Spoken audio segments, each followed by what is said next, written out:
Hi everyone, a very good afternoon, good evening. You're watching The Money Show on ET now. I'm Mubina Kapasi. This is the show where we get you all the latest news and updates when it comes to your personal finances, how news affects your wallet, your money, your investments, and of course always get you interesting tips on how you can use and spend your money in a more efficient manner. That's what we always talk about on The Money Show, and not to mention, of course, we'll be getting your viewer queries as well answered. Today, however, we are going to be talking about a news flow that came in yesterday. The Gujarat High Court has stayed the Franklin Templeton e-voting process. It was scheduled to be held between the 9th to the 12th of June. For all Franklin debt unit holders, I'm sure you know what I'm talking about.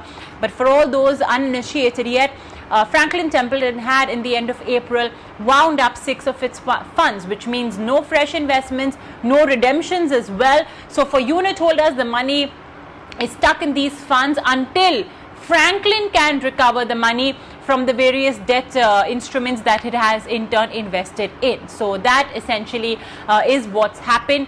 And now, you know what exactly investors did is, unit holders did is, they went to the High Court to petition against the e-voting. The e-voting would give Franklin Templeton unit holders the choice on how they want the liquidation to happen. Either the liquidation would be authorized, carried out by the trustees of Franklin or by Deloitte. That's what essentially unit holders had to vote on. And it would be in turn assisted by Kotak Mahindra Bank. However, Gujarat High Court has for now put a stay on this e-voting, which means e-voting is not going to happen from the 9th of June. There'll be another hearing as well from the 12th of June onwards. So if this e-voting has been stayed, we don't know if it's cancelled yet, of course, because it's still sub judice, but if it's been stayed, what does it mean for unit holders of Franklin Templeton, the 6 debt funds that are in question? What does it mean for its unit holders? I have with me Arun Kumar, the head of research at fundsindia.com. Arun, thanks so much for joining us today on the show. It's something that we have never seen happen before. This is the first in the mutual fund industry, the first AMC to fall victim to the COVID, COVID-led economic problems that we are seeing. So let's understand just to start off from the beginning, what exactly was this e-voting process that Franklin had planned for the unit holders of, these 6 debt funds? Just a small disclaimer before I start. When the event happened, none of our recommended funds had these 6 funds. So I just wanted to make it clear that we were not directly impacted by this. And now with that away, so the first, to answer your question, see, if you really look at what has happened, the fund, those 6 funds from Franklin Templeton had a liquidity issue, and then they had to close the funds. Now, what's the next step going forward? They will basically have to sell the underlying holdings and give back the money. So this is the second logical step. Now, SEBI regulations mandate that before this step happens, you need to get the approval from the from the investors. Now, this is why the voting was supposed to happen. Now, the critical thing is, unless and until you get the approval from the investors, you can't liquidate the underlying portfolios, which means that you also can't get the money transferred to your investors. So that's the positioning of Franklin, and the voting was supposed to happen on 9th, 10th, and 11th. Now that this is suddenly, there is a news flow that Gujarat High Court has asked, has put a stay on this current process. However, we have still not received the official confirmation from Franklin Templeton with regards to the status of the voting process.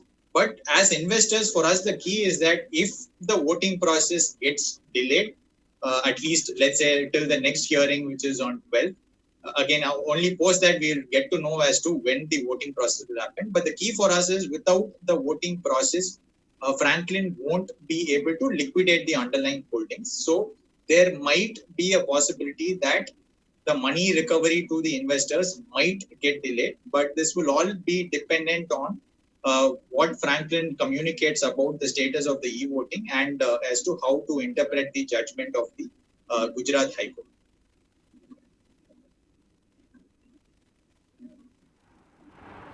So Arun, just to understand, at this point of time, I guess what would be in investor interest would be just so that they can get their money back from Franklin, the one that's locked up in these debt funds. The fact is that they're still in the process of being wound up, so it's not like unit holders can expect their redemption requests to be fulfilled, right? So, even if let's say the Gujarat High Court has put a stay on this, and if this e-voting does not happen, you take the unit holders' vote to essentially whether they want to wind up or not wind up these funds. If let's say they vote that they do not want to wind up the funds, still looking at the economic situation, what's in store for Franklin's debt funds? I mean, do you believe that if they don't wind up the funds, there is a better chance or the probability of Franklin being able to not only return their money, perhaps even give some returns to unit holders is strong? Because I think Franklin, the reason why they want to wind it up is because they are finding difficulty, right, in even recovering the money from the debt instruments that they've invested in. Yeah. So what is going on is right now Franklin really doesn't have a choice in terms of whether they can make it open-ended again, because the problem is simple, that you have an underlying portfolio which is inherently illiquid, which means that you can't sell it immediately in the market and get the money back. So as long as the redemptions are not exceedingly high, you were able to manage it for a very long period of time. Now, what has suddenly happened was over the last few months, because of a lot of other credit events and also because maybe it started with Vodafone event, the redemptions started to increase. The rate at which it was increasing was very, very high. And at some point in time, they were just not able to sell their underlying papers in the open market. But on the other end, they were getting a lot of redemption pressure. So net, there is no way in which you can sell these papers to give the money back to them. So the closure is a forced choice, because otherwise they would have had to sell them at like dramatically lower prices, which means that the investors will have to take a huge NAV impact. Now, is there a choice of going back to open end? Now, let's argument's sake, let's assume if they had to make it open ended, the next day you will have almost everybody going for redemption. So which means technically it's 25,000 crores, which will have to be redeemed in 1 or 2 days. So it's practically impossible for Franklin to sell the entire 25,000 crores without any impact in a 1 or 2 days and give back the money. So I think it is not practically possible for Franklin to go back to the open-ended status, and that is something that they have also clearly communicated, that there is no way that they are going back to the open-ended status, and this closure will remain. The fact that the funds have been closed will remain. It might be one more voting process if the current voting there is no majority for that, but I don't see any possibility of Franklin opening the fund up again.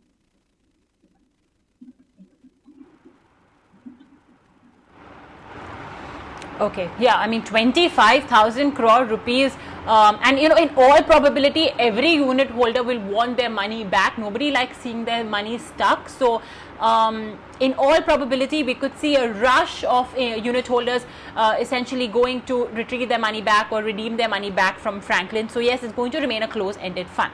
Okay, getting back now to the court bit.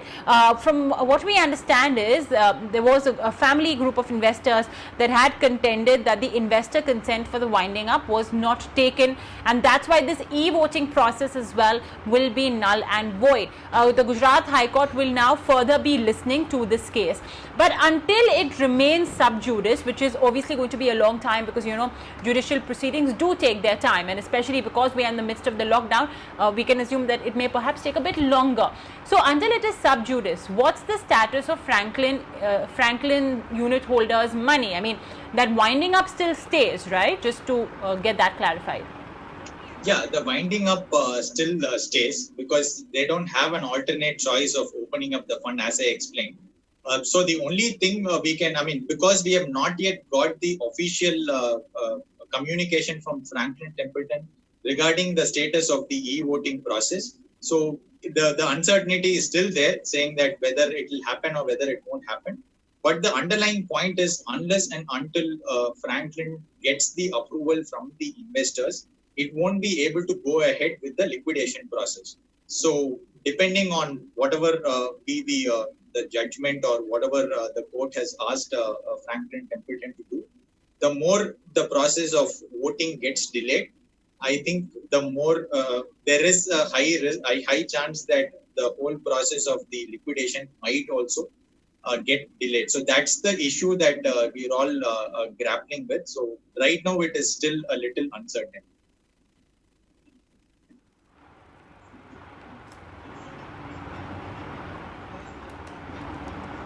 Okay, all right. Well, let's do one thing. Let's take on board some viewer queries. We've got quite a few of them.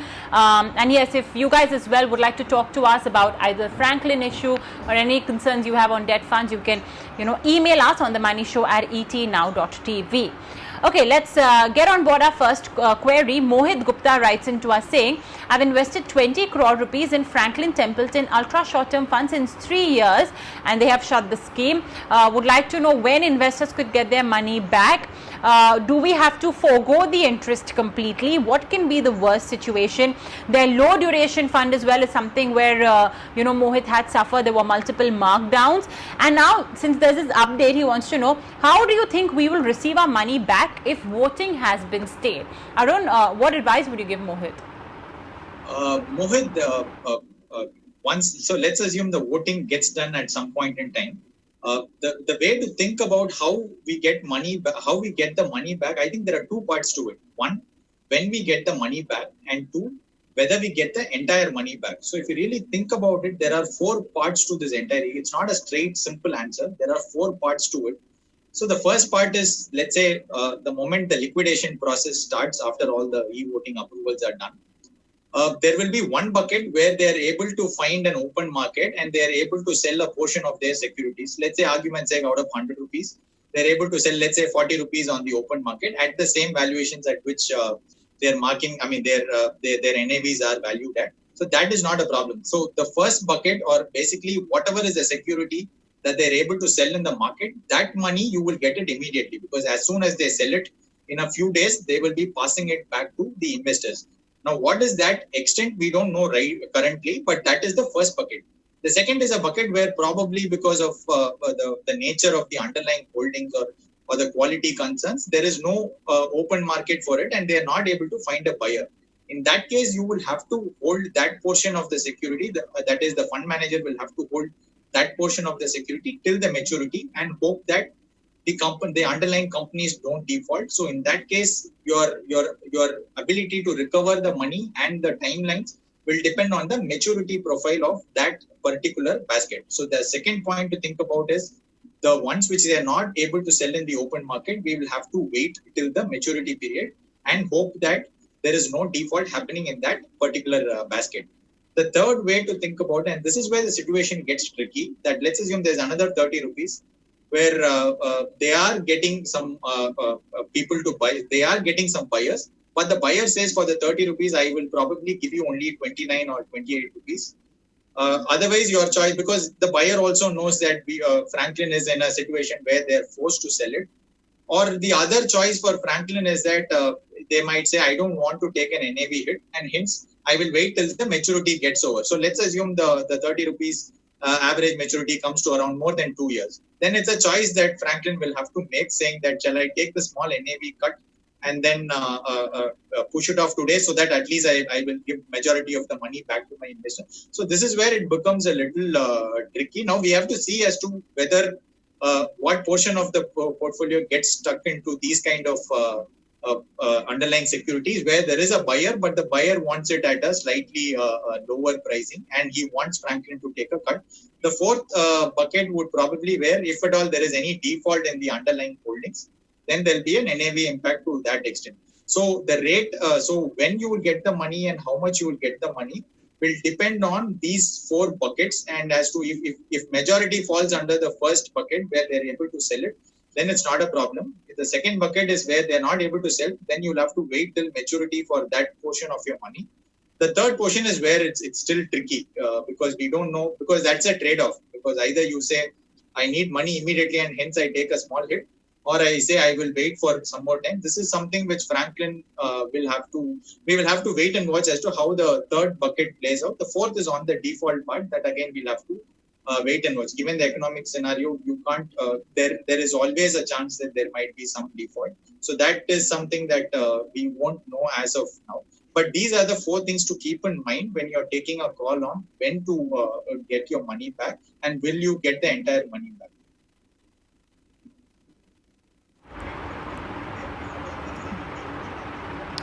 Okay, all right.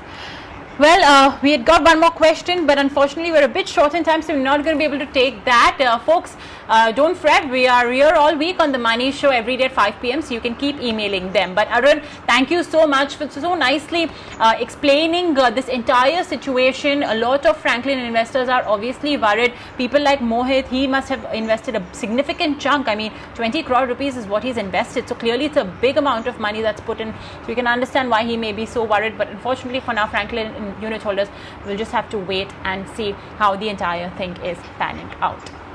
Thank you, Arun, once again for joining us, and do enjoy your weekend.